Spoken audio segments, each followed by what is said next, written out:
Hello friends, YouTube channel advocate Amit Kumar Gupta में आज जो केस मैं आप लोगों के सामने डिस्कस करूंगा उस केस का नाम है Shrimati Seema Shah versus income tax officer.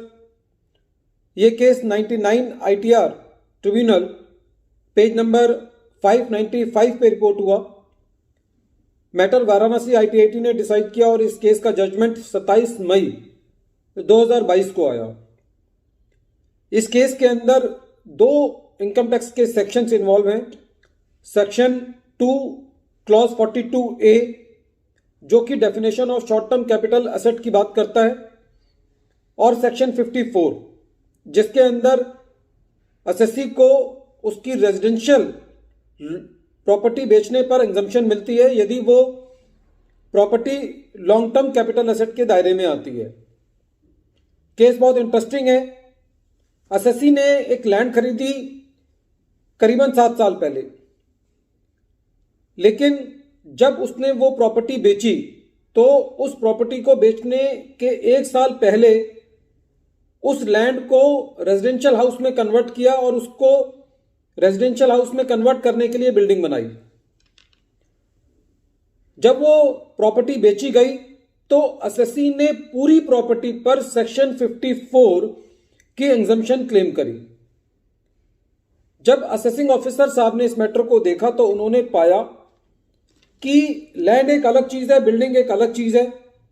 Section 54 के अंदर जो एग्जम्पशन मिलती है वो रेजिडेंशियल यूनिट की मिलती है, तो पूरी रेजिडेंशियल यूनिट तो लॉन्ग टर्म कैपिटल एसेट इस केस में नहीं थी, क्योंकि जो लैंड थी वो लॉन्ग टर्म की डेफिनेशन में थी और जो बिल्डिंग थी वो शॉर्ट टर्म की डेफिनेशन में थी। जब एसएससी से इस बात पे पूछा गया तो एसएससी ने कहा कि साहब मैंने ये लैंड खरीदी थी, फिर मैंने इसकी बाउंड्री करवाई, मैंने इसको लैंड फीलिंग कराई, उसका मैंने कुछ खर्चा किया और एसएससी के पास सारे खर्चों के प्रूफ नहीं थे। लेकिन एसएससी कुछ एक कॉन्ट्रैक्टर का एक लेटर जिसमें दिया था, जिससे ये तो पता चल रहा था कि एसएससी ने वो काम कराया है, लेकिन सारे खर्चे उससे नहीं पता चल पा रहे थे। इतनी बात के बाद भी खाली लैंड फिलिंग कराने से और बाउंड्री वॉल बनाने से वो प्रॉपर्टी रेजिडेंशियल यूनिट में नहीं जा रही थी।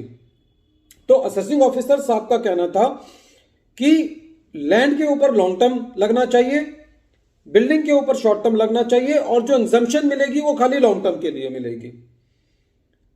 इसीलिए असेसिंग ऑफिसर ने जो बिल्डिंग वाला पार्ट था उसको लॉन्ग टर्म से निकाल करके शॉर्ट टर्म में डाल दिया। यही मैटर, इतना लिमिटेड मैटर जो है वो इस केस का डिस्प्यूट था। मैटर सीआईटी अपील साहब के पास गया। लर्नेड सीआईटी अपील ने भी असेसिंग ऑफिसर के वेल रीजन्ड ऑर्डर को अपील रखा।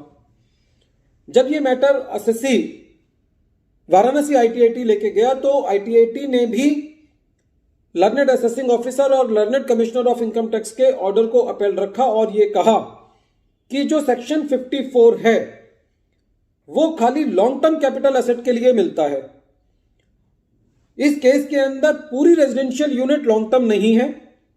उस प्रॉपर्टी के 2 हिस्से हैं, एक लैंड है और एक बिल्डिंग है। बिल्डिंग लॉन्ग टर्म के दायरे में आती है, इसलिए उसके ऊपर एग्जम्पशन मिलनी चाहिए, और जो बिल्डिंग है क्योंकि वो शॉर्ट टर्म है उसके ऊपर एग्जम्पशन नहीं मिलनी चाहिए। तो जो असेसिंग ऑफिसर ने पूरी रेजिडेंशियल यूनिट का लैंड और बिल्डिंग में अपोर्शनमेंट किया था वो भी सही है, और उसी तरीके से जो सेल कंसीडरेशन का अपोर्शनमेंट किया कि ये सेल कंसीडरेशन इतनी लैंड के लिए है और इतनी बिल्डिंग के लिए है, क्योंकि तभी जो है वो appropriate long term capital gain और शॉर्ट टर्म कैलकुलेट किया जा सकता है। तो इस केस के अंदर there was proper and due application of mind by both the authorities, assessing officer के द्वारा भी और कमिश्नर ऑफ इनकम टैक्स के द्वारा भी। लेकिन इस केस में एक छोटा सा मेरा जो इनपुट है वो ये है कि सेक्शन 54 जो है वो रेजिडेंशियल यूनिट के लिए एग्जम्पशन मिलती है। तो इस केस के अंदर हालांकि इससे बहुत ज्यादा फर्क नहीं पड़ रहा था, क्योंकि सेक्शन 54 के अंदर रेजिडेंशियल के लिए मिलती है और 54F में अदर देन रेजिडेंशियल मिलती है। तो जब वो प्रॉपर्टी रेजिडेंशियल रही नहीं, क्योंकि लैंड के लिए मिली, तो लैंड का जो एग्जम्पशन है वो सेक्शन 54F में मिलना चाहिए था, लेकिन ये वाला मुद्दा यहां पे नहीं उठा। और एसएससी को जो लैंड वाला पार्ट था उसके ऊपर एग्जेम्पशन दी गई सेक्शन 54 के अंदर, और बिल्डिंग के ऊपर एग्जेम्पशन नहीं दी गई और उसको शॉर्ट टर्म कैपिटल एसेट माना गया।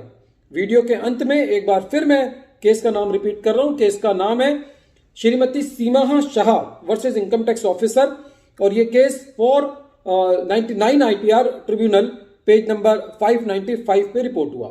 Thank you friends.